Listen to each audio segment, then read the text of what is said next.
pledge allegiance to the flag of the United States of America and to the republic for which it stands, one nation, under God, indivisible, with liberty and justice for all. Maybe some extras.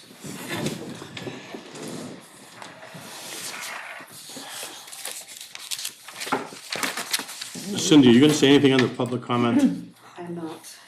I'm not even gonna read the paragraph. I don't think I have to, do I? No one's in attendance, so I'm gonna pass by the comment. Remarks from the chair. I just wanna say that later on, there's an agenda item with the Council on Aging Space Needs Study. And, Damon's gonna talk about it tonight, but in January, I intend to have a session strictly to talk about the space needs study at the Council on Aging. It'll be the only topic, and I've asked Damon to have his ad hoc committee be there. I'd like the select board members to be there. And I am cordially inviting concerned public citizens to be there to voice their opinion, their thoughts, their objections, their positive comments in a public forum where we can all look at each other and talk and answer questions, as opposed to voicing concerns in a non-public manner where I can't respond to it, the board can't respond to it. No one can respond to it unless you're part of the, I'm sorry, a private forum, private group, unless you're part of the private group. So that's the plan. We'll talk a little bit more about it when we get to Damon.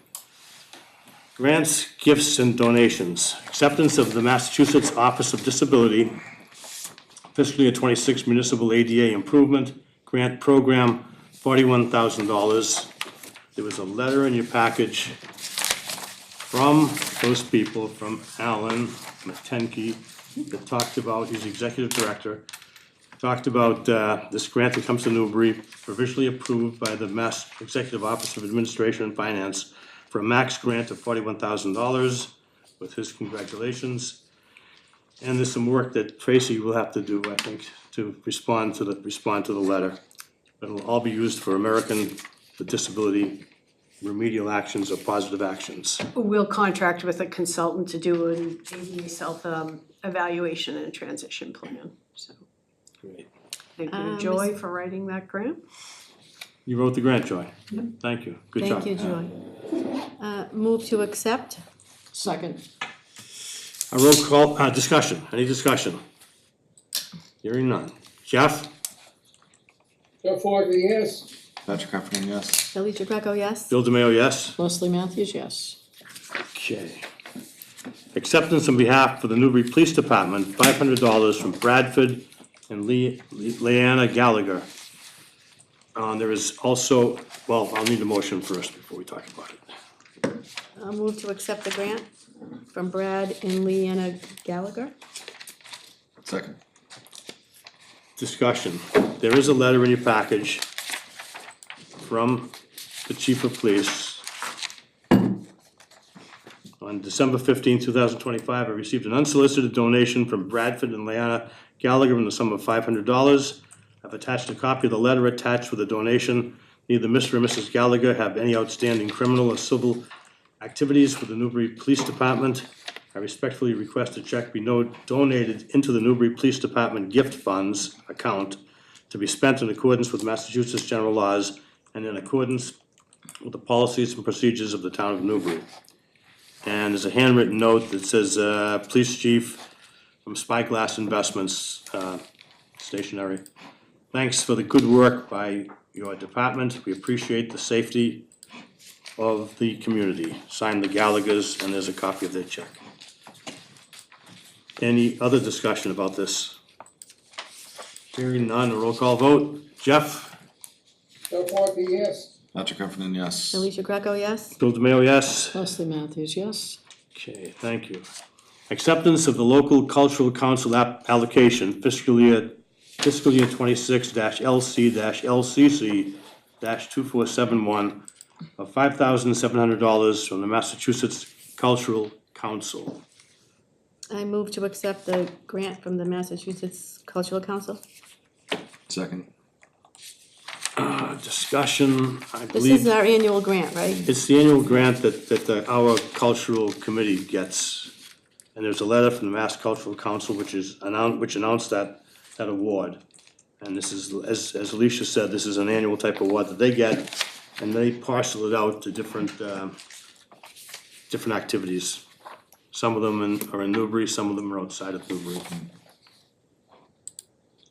Any other discussion? Hearing none. Roll call vote. Jeff? Jeff Walker, yes. Patrick Heffernan, yes. Alicia Greco, yes? Bill DeMayo, yes? Leslie Matthews, yes. Okay, new business. Review and approve a new 2026 business license. I don't think Cheryl is here, obviously. General business, Cheryl Andonian, doing business as Retro Warehouse LLC at 4 Newburyport Turnpike. Move to grant the license? Second. Any discussion? Hearing none. Roll call vote. Jeff? Jeff Walker, yes. Patrick Heffernan, yes. Alicia Greco, yes? Bill DeMayo, yes? Leslie Matthews, yes. Okay, now we have the list of another list of 2026 business license renewals, other than the ones we've already approved, obviously. So I'd like to take a motion to group them, read them all through, and vote on them as a group, but if there's one that has to be flagged or any that have to be flagged, while they read through them, we can mark them and vote them independently. Leslie, you want to make that motion? Yes, I move to read them all through and flag if necessary. Second. Is there any discussion about that? Hearing none. Jeff? Jeff Walker, yes. Patrick Heffernan, yes. Alicia Greco, yes? Bill DeMayo, yes? Leslie Matthews, yes. Okay. First one, auto/marine, subject to the restrictions and conditions of the special permit issued on 2/26/86 and the variance issued on 11/17/94 by the Newbury Zoning Board of Appeals for the property at 24 Middle Road. Barry Davis, doing business as BD Automotive at 24 Middle Road. Auto Marine, Andrew Haley, doing business as Parker River Marine Services LLC at 7 Newbury Neck Road. Common Vintner, Danvers Butchery, Cheryl Moulton, doing business as Newbury Butchery at 2 Morgan Avenue. Common Vintner, Silver Linings LLC, doing business Mad Martha's Island Cafe at 51 Northern Boulevard. Family Medicine, Lisa Schulman, doing business as Fig Tree Family Medicine, PLLC at 76 Newburyport Turnpike. Joy, what's PLLC mean?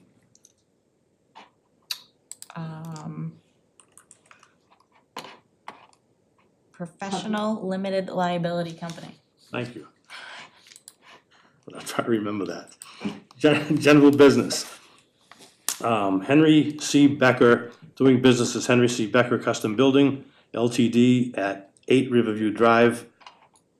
General business, Vivian Anastasia Hurton, doing business as Anastasia's Flowers on Main at 56 Main Street. General business, animal care, dog boarding / dog daycare, pet sitting, Lisa Porter, doing business as Seacoast Horse and Pet Sitting at 48 Old Rowley Road. General business, beauty shop, Madeline Sherwood, doing business as Circle Salon at 65 Newburyport Turnpike. General business, personal training, John A. Desormio Jr., doing business as Fit by John at 89 Hanover Street, Unit 3. General business, school bus transportation, Stephen Gadd, doing business as Salter Transportation Incorporated, 196 Scotland Road. General business / tree service, Stephen Keval, doing business as SK Tree Service at 71 Main Street. Motor vehicle junk license, Class 3, James R. Motskin, doing business as Newbury Auto Sales Incorporated at 60 Newburyport Turnpike. Tattoo shop, Elise Gouet, doing business as Boston Born Inc. at 65 Newburyport Turnpike. Used car dealer's license, Class 2, Anthony Barbarus, doing business as A&M Motors Incorporated at 4-6 Newburyport Turnpike. Used car dealer's license Class 2.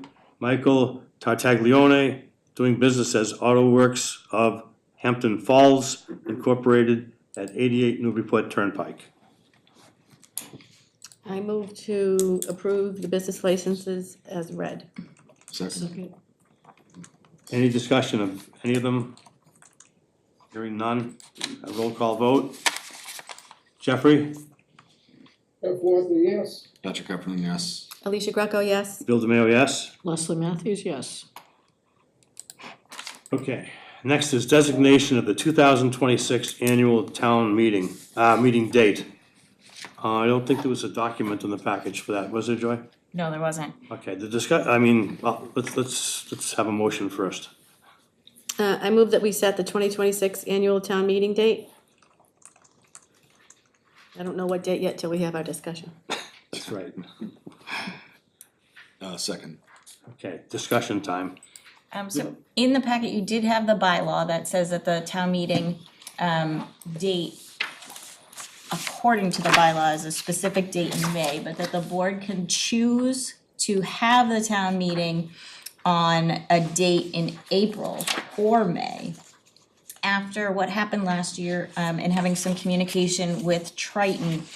Again, so last year we ended up having town meeting in the gymnasium because of the issues with, It was overbooked. it was overbooked.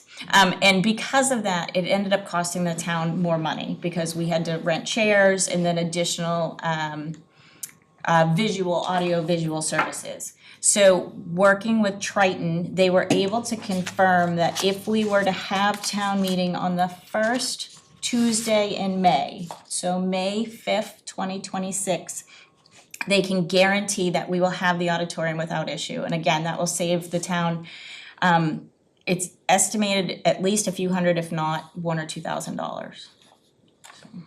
That's not election day though, is it? No, It's the next Tuesday, so it would be town meeting one Tuesday and then the following Tuesday would be election. so the election will be the May 13th? We usually have town meeting before. Beforehand, The yes. election. Okay. Okay. So it'd be the 5th and then the 12th. Any more discussion about this? Perhaps we should amend the motion somehow to include the date of May 5th, 2026. Yeah. I think that the venue at Triton works very good for the town. It's a lot better than NES.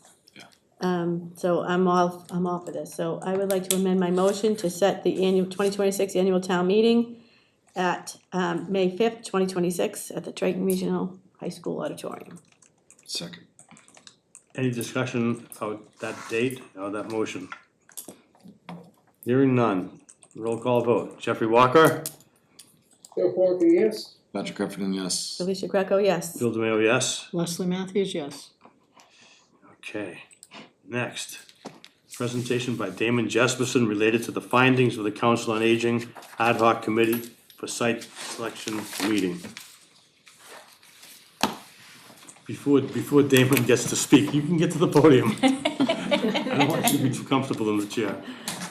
I really asked Damon to do an executive overview of what happened with the study, why it happened, how it happened, who was involved, and some of the methodology. You got a copy of the study, it's 35 pages in your report. And to do it justice, I didn't think to try to delve into the weeds tonight was appropriate. That's why I'm scheduling a separate meeting in January strictly to cover that topic, because I think it's important to Damon, it's important to Cindy, it should be important to the town to hear the methodology that they used and look at the different options, so on and so forth. So, having said all that, it's your turn, Damon. All right, well, the first thing I'll say is that you guys voted on your amendment, but not on the first motion, so you should vote to set the town meeting. Secondly, I'll go into this. So, as everyone knows, we rent the space here at 12 Kent Way. The space for the COA was provided by a grant, or the funding for the space is provided by a grant which is running out, and the lease is also going to expire. So that made the Council on Aging members of the board a little nervous, and we wanted to look for what could potentially be a permanent home for the Council on Aging. As we all know, we have an aging community here in Newbury. We have a lot of services that are provided, and there are a lot of services that we can't provide because of the space limitations that we have. So, what we did was form an ad hoc committee to look at what are the needs of the Council on Aging for space. And we did this first by looking internally and then going to other communities and seeing what they had, asking what they needed that they didn't have, what they had that they didn't need. And we looked at similar communities in size and also our near neighbors who are a little bigger, Amesbury, Newburyport, who have considerably larger populations and a lot more money. We took this, formed it into what we call the space needs assessment, which is, we need bathrooms, we need this, we need that space, we need this space, put rough square footages to it, and then we brought that to some of our resident experts. We used Bob Connor and Eric Swan because they had, because I worked with them in the past, and they're suckers for punishment.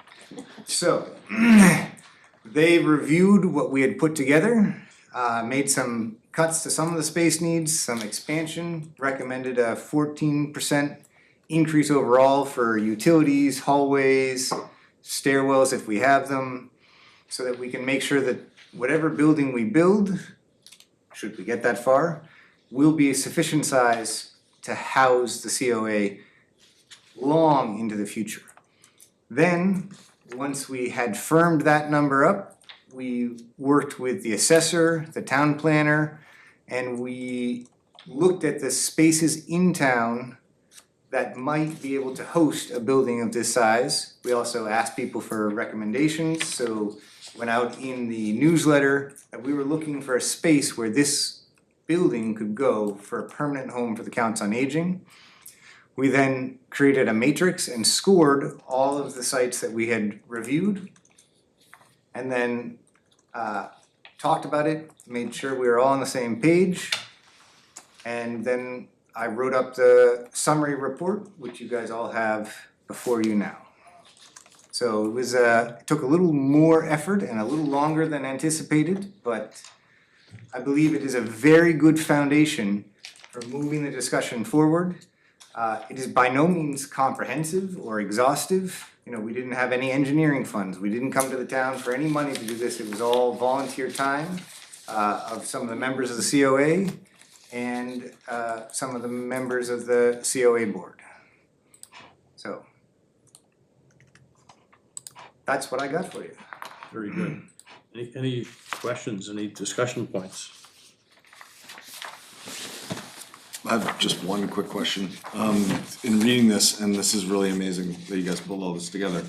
It's, comprehensive, even without any funding to do any, it's pretty impressive. The one question I had is the thing that jumped out at me at the very end, in your conclusion, when you talk about 84 Central Street in the field house. Yes. And it meets all the needs, but it would be a lonely home for the council. Can you just explain what you mean by a lonely home? So one of the things that the COA found when they moved into this building was that there was a huge amount of traffic that just came in because people were coming for other reasons to this building. We have all our town offices here, and so people coming in to pay their tax bill or coming up to ask a question of the town administrator or see the planning board about something, they had to pass by, and that people just stopped in and said hi and said, oh, I might be able to do this, or, I didn't know you ran that program. And so there was this synergy that happened that they found extremely valuable. And so we want to preserve that, if at all possible, moving forward. So the space down at the playing fields it's massive, it's a huge space. So it could certainly accommodate the building, but if nothing else is there, it's very isolated. Okay, yeah, that makes sense. I mean, I was trying to understand that because it's not lonely when there's sporting activities going on when there's soccer games, you know, but I understand, you're saying it's not, doesn't have the same kind of consistent foot traffic that you would get from a location like by the library or by the, yeah. Yes, and it's also not, it's not always residents, it's not people who'll be using the COA necessarily, you know, I'd wanted the COA and the school being together to be a great thing because I love when older people and younger generations get together, but the school was not the right setting for that sort of thing to happen. So it is how to foster that synergy and those overlaps is, it's not just by sticking, you know, smushing them together. Right, got it. And so you're looking for roughly 10,000 to 14,000 square feet of space prior to, say, hallways, stairways, and things of that nature. Usable space versus necessity space like the hallway that sits outside the doorway here. We are, yeah, somewhere in that range, and once we have, can really get into it with a professional, that will certainly change in some direction or another, but that is what we are, with our limited resources, that's what we came to. I'm gonna throw this out there, historically, when the Manta Field, the playing field, or however it's being addressed these days, it really is a large piece of property. Was one of the original ideas for that piece of property that in the event that the Triton could be expanded, that would be a property that they would use? I'm unaware of that, but that doesn't mean it's not the case. I've never heard Never heard of of it. it, but I have. doesn't mean. And it goes back, you know, a number of years, but A town meeting vote or? during sale, during the transference of property, that would be an idea that would be taken under consideration. I have a And it makes, recollection. it kind of makes sense, you know, the proximity of where Triton sits and. I don't recall ever seeing any deed restrictions, but we can research that for sure. Jeff, maybe you can remember this, cause I think you were on the board then, but I remember, there was some discussion of a possible pathway There is a pathway. between the two parcels of land so that you could get to one to the other, but I don't believe there was ever any idea of Triton, which is a separate municipality from the town of Newbury. Ever, those two things ever crossing. Do you recall that, Jeff?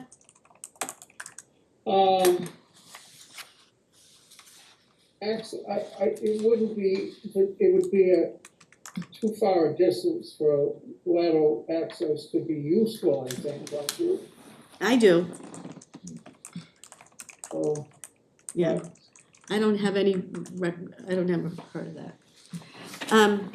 Mr. Chair, can I make a comment about this? Of course. Damon, this is a fabulous document that your group has put together. It's magnificent. It's comprehensive, it's detailed. Your recommendation is the site adjacent to the library on Kent Way. I recall, and I'm gonna ask Joy or Tracy to go back, the previous library director has done a survey, or they put together a strategic plan of some sort. Remember there was a survey, because I participated in it, I sat in it, the discussion about it, and they said that the Council on Aging, the people that use our Council of Aging are the #1 users of the library as well. So if we could dig that up and get that survey to your group, I think it might be useful at your meeting that you wanna schedule That's a good idea. That's a in- great idea. That's a great idea. January. And we did meet with the, sorry, I shouldn't No, have. no, that's it. Go ahead. we have met with the current library director, and they are very supportive of trying to combine efforts, which is something we can do even while we're not next door to each other. So we've been working to establish a good working relationship with that group wherever we end up, because as you said, there's overlap between the two needs and the two services. Actually collaborate with the library in a lot of events right now. This produces an opportunity for even more in the future. Jeff, did you have any questions or discussion points? I think what worries me is, once again, this illuminates the fact that we rent a lot of key buildings and services within our town because of the fact that we weren't able to pass, the ability to build the needed buildings. And it's really a shame because we would be more than half through our debt service. It's extraordinary in my mind. I can't wrap my mind around it, but that's all I have to say. Okay. Isn't your recommendation, as far as the library is concerned, to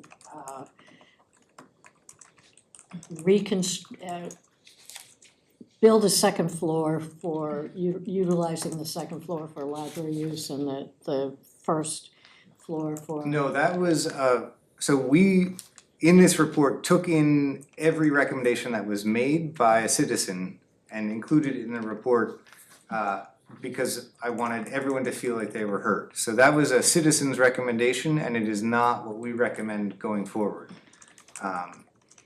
Because you really would have to just rearrange the entire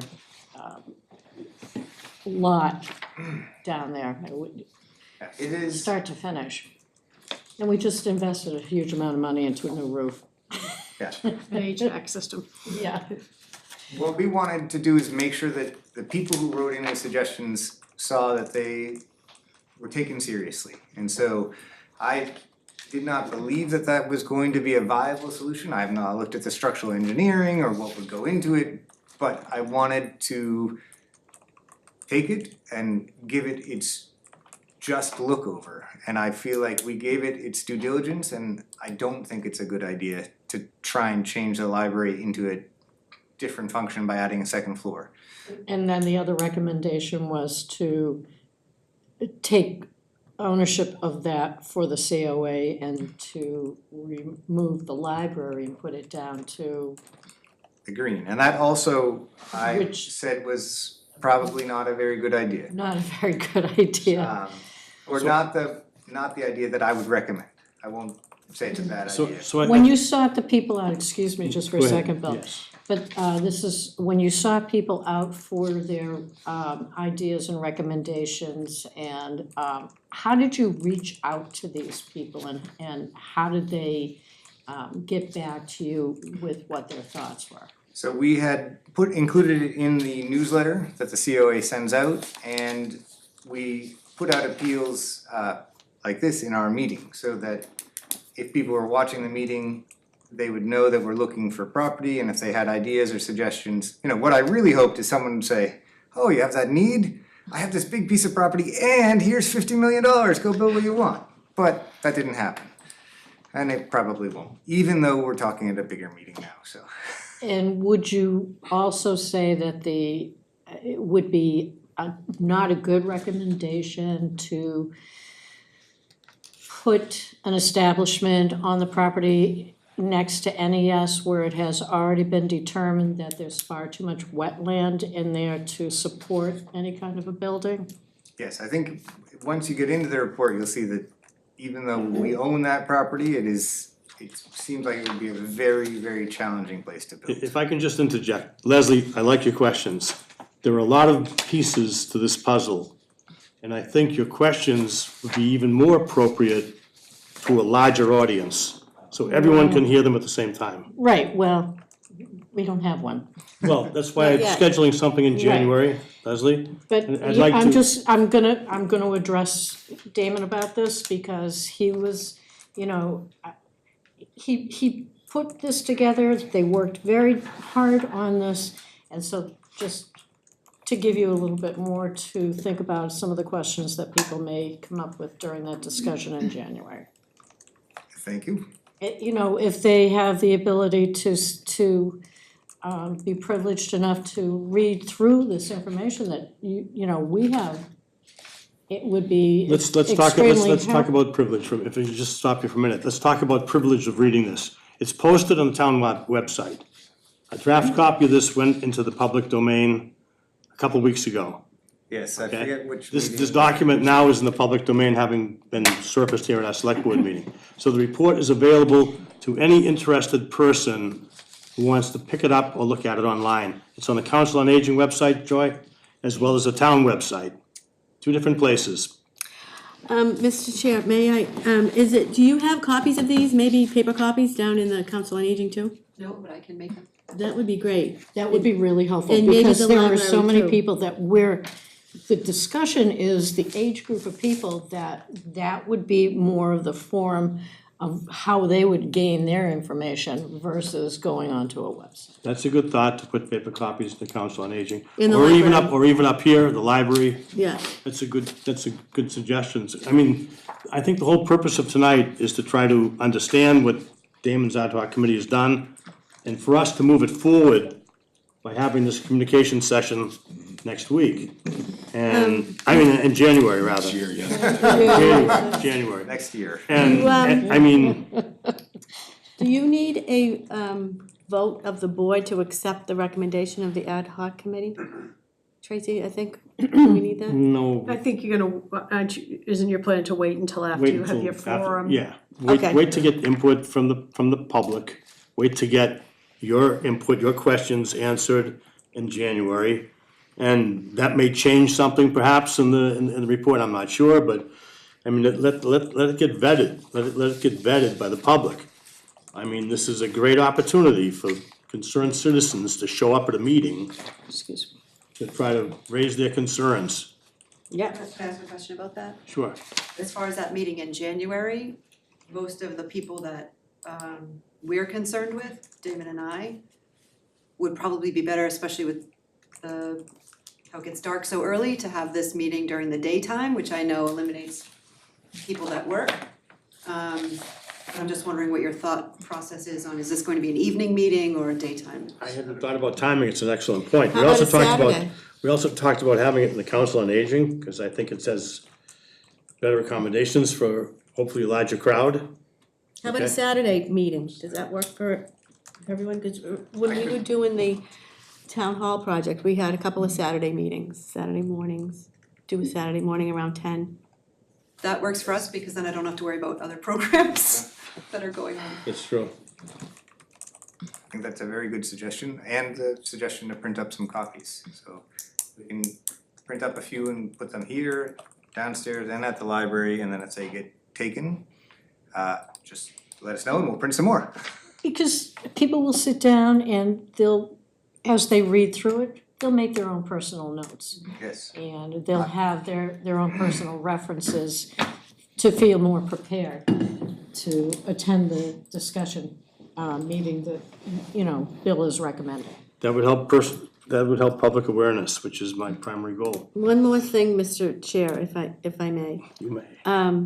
Miss Selectman Walker had a very good point. This has been risen to the forefront of the Council on Aging's mind because they are in rented facilities. And the rent is going to continue to go up. The seats we're sitting in right here and now are rented facilities. The rent is going to continue to climb. We have a firehouse, one firehouse in town that sits in a rented facility. Most municipalities do not rent their facilities for a very good reason. The state may rent their offices and the federal government may rent their offices, but they operate under a different mission and a different purview. They don't serve the public the same way a town or a city does. So I'm thankful that your committee brought this to our attention because we need to do something about that for the people that live in the town of Newbury. Thank you. Thank you guys for hearing me out, and I look forward to the greater discussion as it goes on and on. Great. Damon, thanks so much for coming tonight. And happy holidays, everyone. Same to you. Happy holidays, thank you. Town administrative report. Thank you, Mr. Chair. You may have seen the email, our tax recap sheet was submitted and our new rate has been certified at $7.51 per thousand. In comparison with 2025, it was $7.45 and 2024 was $7.68. So we're pretty stable overall. Excuse me, I just got a message that there's no sound at the select board meeting. It went silent about 5 minutes ago. And that was 20 minutes ago. Don't look at the. That included the $400,000 override we did, right? Correct. Thank you. We're still seeking to fill the assistant town clerk position. Job posting is on the website, part-time, 19 hours per week. Anyone interested can certainly contact the town clerk for more information. We just filled our DPW laborer position. We're going to be welcoming Josh Surratt to the team as a laborer. The name sounds so familiar. So he joins us with some great genetics as a relative to our current DPW director. We have consulted with town council on this hire, obviously, and all of the appropriate ethics disclosures and paperwork will be filed. We reached a tentative agreement on the DPW contract. We're finalizing a couple of terms and I expect to bring it before the board in sometime in January. Newburyport, I don't know if you've seen it, has announced the official opening of the Salvation Army Emergency Overnight Shelter. That is going to be starting as of January 5th. It's going to serve all of greater Newburyport, Amesbury, Salisbury, Newbury, West Newbury, and Rowley. It's located at 40 Water Street and it's going to be staffed by 15 certified trained staff members. It will activate when temperatures are below 20 or by request of the mayor, Mayor Sean Reardon, if there's, storms or other severe weather events. Guest hours will be 7 p.m. to 7 a.m. and anyone that's seeking shelter should contact Captain Jessica Burkhart of the Salvation Army. All the information is on Newburyport's website. We did recently receive some information from Colonial Power Group relative to the municipal aggregation program. So National Grid's proposed rate fee for February 2026, which has not officially been approved, but is $15.3772 cents. Newbury's rates through October are 12.81 cents. 12.91 cents and 13.87 cents, the basic green and green number 2, I guess, is the official name. So we're still tracking pretty well overall. And DPW is still looking for those plow drivers. Anyone that's interested, contact the DPW office. We're a few drivers short this year, so with the weather coming in quickly tonight, we're hoping to find a few additional drivers. That's it. Okay, thank you. And they can go onto the website, find all that information and put their application in. For DPW? For plow drivers. For plow drivers, yep, they can contact the DPW office or they can send an email right in through the website if they prefer. Okay, meeting updates. Who has meeting updates? Leslie, anything? I don't. Alicia? No. Patrick? I have 2. So we had 2 school building committee meetings in this month, actually. Whittier on December 15th. So the most important thing is the feasibility study that was done the last time, they're gonna be able to reuse parts of that, so it's not gonna cost as much. That's good to know. Yeah.